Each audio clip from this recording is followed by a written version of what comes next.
सो guys finally Kaynes technology के भी अच्छे दिन आ चुके हैं और रिवर्सल अब देखने को लगातार मिल रहा है। पहले क्या हो रहा था, स्टॉक एक सेशन रिवर्सल देता था, रिकवरी, और अगले सेशन फिर गिरावट। लेकिन अब फाइनली पिछले 5-6 दिनों से अगर आप देखोगे, पिछले 5-6 सेशन से स्टॉक में ये कंटिन्यूस रिकवरी देखने को मिली है, जो कि किसी भी ऐसे स्टॉक के लिए जो ऑलरेडी बड़ा फॉल दे चुका है काफी अच्छी बात है। और इस रिकवरी के पीछे के रीजन बहुत क्लियर है।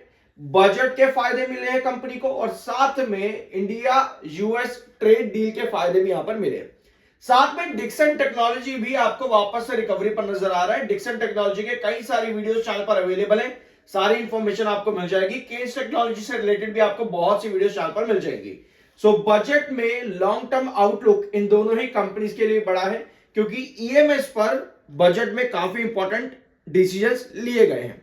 ठीक है, ब्रोकरेजेस का ईएमएस पर क्या कहना है? बजट में एक इंपॉर्टेंट पॉइंट था ईएमएस के ऊपर, यह कहना है सीएलएसए का, फॉर इलेक्ट्रॉनिक मैन्युफैक्चरिंग। तो इस सेक्टर में बजट में काफी कुछ देखने को मिला इस साल। गवर्नमेंट का एलोकेशन भी बढ़ा है। डोमेस्टिक कंपोनेंट मैन्युफैक्चरिंग और इंटीग्रेशन पर मेजर फोकस रहेगा इस साल के बजट के एलोकेशन से।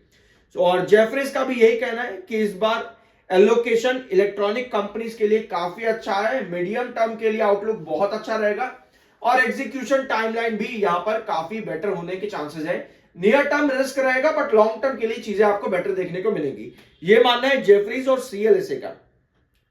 वेराज नोमुरा ने यहां पर कहा है कि लॉन्ग टर्म कंटिन्यूटी रहेगी पॉलिसीज के अंदर। सेमीकंडक्टर्स में बजट के लिए पॉजिटिव सिग्नल्स आए हैं, और सेमीकंडक्टर की जब बात आती है तो इंडिया यूरोप ट्रेड डील जो रिसेंटली हुई थी, उसका बेनिफिट भी मिल सकता है सेमीकंडक्टर्स को। और इसके लिए मैं आपके साथ ऑलरेडी एक वीडियो डिस्कस कर चुका हूं केन्स टेक्नोलॉजी में, कि किस तरह से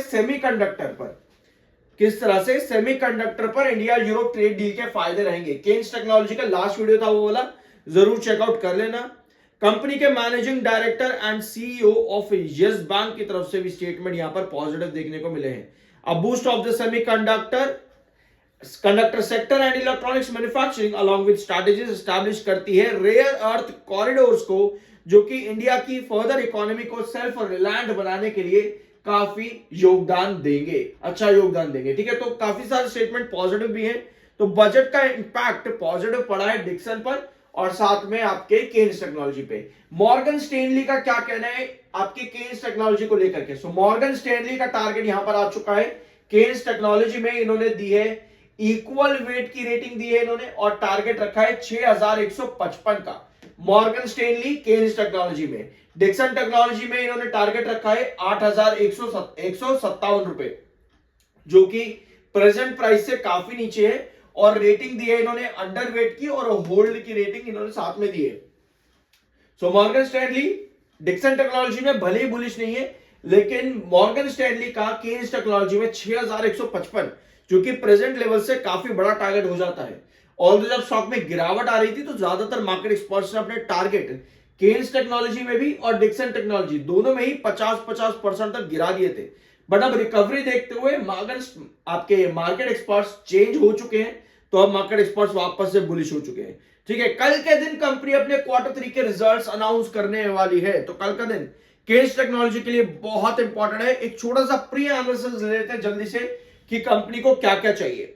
सो कंपनी को इस बार चाहिए होगा रिवेन्यू में 58% का ग्रोथ, यानी कि 58% किसका? 661 का। तो भैया अगर आप इसका 58% निकालोगे तो ये कितना बनेगा?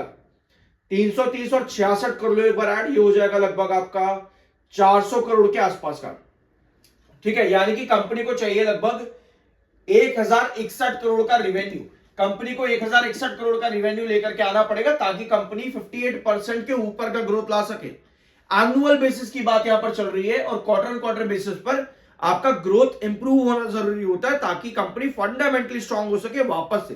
क्योंकि भैया इतनी बड़ी गिरावट को कंटिन्यूसली रिकवर कर पाना फाइनेंशियली ही इंपॉर्टेंट है, फाइनेंशियली ही हो सकता है, अदरवाइज मुश्किल रहता है। ठीक है, तो गिरावट ऑलरेडी स्टॉक में काफी बड़ी आ चुकी है, और ये तभी सुधरेगी जब कंपनी फंडामेंटली और फाइनेंशियली अपने आप को वापस से स्ट्रांग करेगी। और जो सितंबर क्वार्टर अपने आप में काफी बढ़िया था, बट स्टिल कंपनी के ऊपर इन्वेस्टिगेशन चलने की वजह से इतनी बड़ी गिरावट देखने को मिली स्टॉक के अंदर।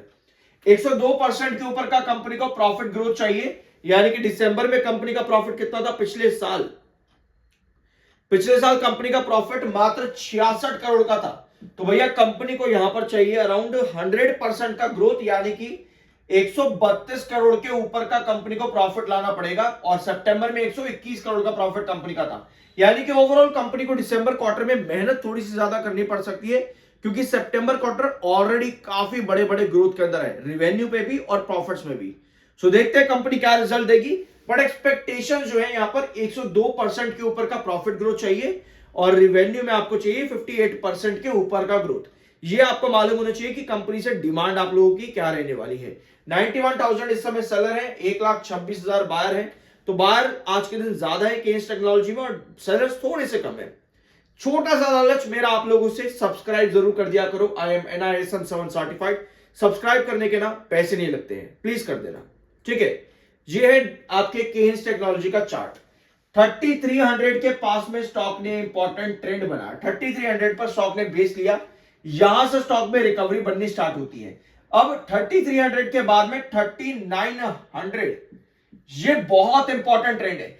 एक्चुअली 3900 आपका एक मिड बेस रहा था, आपको याद होगा। यहां पर भी जब हम 3900 से लेकर के 4250 के बीच में काम करते थे केन्स टेक्नोलॉजी में, दिसंबर के फर्स्ट वीक की बात है ये। तो ये दोनों ही ट्रेंड काफी ज्यादा इंपॉर्टेंट थे। और अगर आप यहां पर भी देखोगे 3900 आपको पहले भी एक इंपॉर्टेंट बेस नजर आया है, कई बार नजर आया 3900 एक इंपॉर्टेंट बेस। तो वापस से 3900 पर स्टॉक का आना जरूरी है, ऑल्दो अभी 150 रुपए नीचे है। 3900 से अभी स्टॉक 150 रुपए नीचे है।